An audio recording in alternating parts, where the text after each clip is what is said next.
सोमवार के व्रत को लेकर मान्यता है कि इस व्रत को करने से भगवान शिव अपने भक्तों की मुराद जल्दी पूरी करते हैं। सोमवार का दिन भगवान शिव को समर्पित है, इसलिए इस दिन भगवान शिव की पूजा और व्रत करने का महत्व और ज्यादा बढ़ जाता है। यदि आप सोमवार के व्रत करते हैं, तो आपको सोमवार व्रत कथा पढ़ना बेहद जरूरी है, क्योंकि इसके बिना आपका व्रत अधूरा माना जाता है।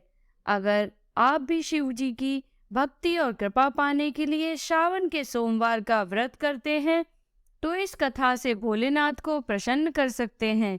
आइए जानते हैं सोमवार व्रत कथा। एक बार किसी एक नगर में एक साहूकार था। उसके घर में धन की कोई कमी नहीं थी, लेकिन कोई संतान न होने के कारण वह बहुत दुखी था।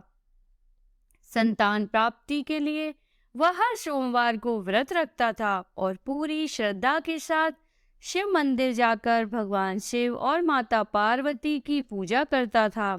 उसकी भक्ति देखकर एक दिन माँ पार्वती प्रसन्न होकर भगवान शिव से साहूकार की मनोकामना पूर्ण करने का निवेदन किया।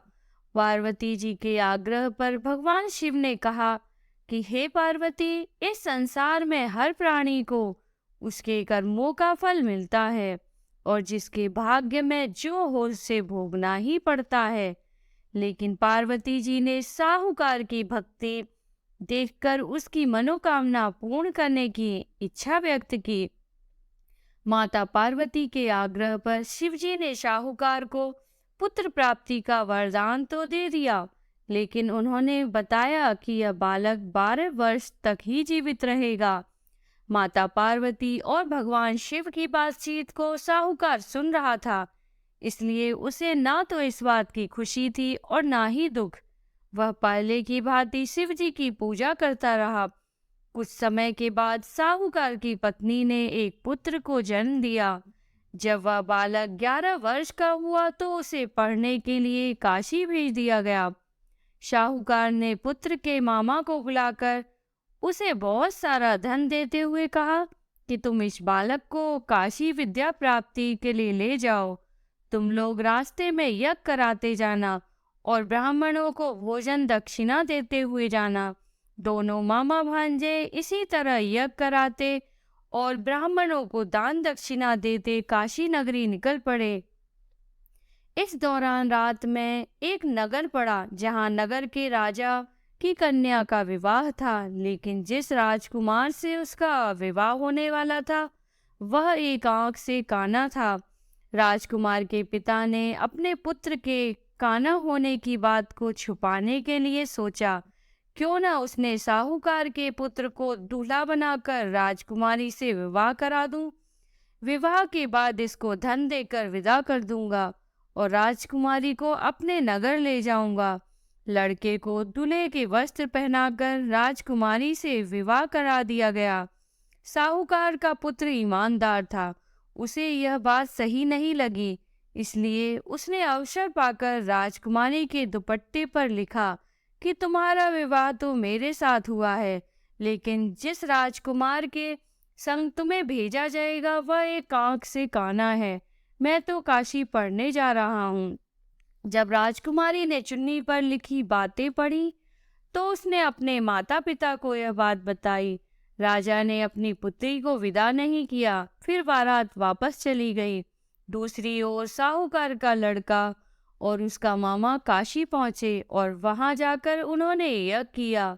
जिस दिन लड़का 12 साल का हुआ उस दिन भी यज्ञ का आयोजन था। लड़के ने अपने मामा से कहा कि मेरी तबीयत कुछ ठीक नहीं है। मामा ने कहा कि तुम अंदर जाकर आराम कर लो। शिव जी के वरदानुसार कुछ ही देर में उस बालक के प्राण निकल गए। मृत भांजे को देख उसके मामा ने विलाप करना शुरू किया। संयोगवश उसी समय शिवजी और माता पार्वती उधर से जा रहे थे। पार्वती माता ने भोलेनाथ से कहा, स्वामी, मुझे इसके रोने के स्वर सहन नहीं हो रहे, आप इस व्यक्ति के कष्ट को अवश्य दूर करें। जब शिवजी मृत बालक के समीप गए तो वह बोले कि यह उसी साहूकार का पुत्र है जिसे मैंने 12 वर्ष की आयु का वरदान दिया था। अब इसकी आयु पूरी हो चुकी है। लेकिन मार्त भाव से विभोर माता पार्वती ने कहा, हे महादेव, आप इस बालक को आयु देने की कृपा करें, अन्यथा इसके वियोग में इसके माता पिता भी तड़प तड़प कर मर जाएंगे। माता पार्वती के पुनः आग्रह पर भगवान शिव ने उस लड़के को जीवित होने का वरदान दिया। शिव जी की कृपा से वह लड़का जीवित हो गया। शिक्षा पूरी करके लड़का मामा के साथ अपने नगर की ओर वापस चल दिया। दोनों चलते हुए उसी नगरी की ओर वापस चल दिए। दोनों चलते हुए उसी नगर में पहुंचे जहां उसका विवाह हुआ था। उस नगर में भी उन्होंने यज्ञ का आयोजन किया। उस लड़के के ससुर ने उसे पहचान लिया और महल में ले जाकर उसकी खातिरदारी की और अपनी पुत्री को विदा किया। इधर साहूकार और उसकी पत्नी भूखे प्यासे रहकर बेटे की प्रतीक्षा कर रहे थे। उन्होंने प्रण रखा था कि यदि उन्हें अपने बेटे की मृत्यु का समाचार मिला तो वह भी प्राण त्याग देंगे। परंतु अपने बेटे के जीवित होने का समाचार पाकर वह बेहद प्रसन्न हुए। उसी रात भगवान शिव ने साहूकार के स्वप्न में आकर कहा, हे श्रेष्ठी, मैंने तेरे सोमवार के व्रत करने और व्रत कथा सुनने से प्रसन्न होकर तेरे पुत्र को लंबी आयु प्रदान की है। इसी प्रकार जो कोई सोमवार व्रत करता है या कथा सुनता और पढ़ता है, उसके सभी दुख दूर होते हैं और सभी मनोकामनाएं पूर्ण होती हैं।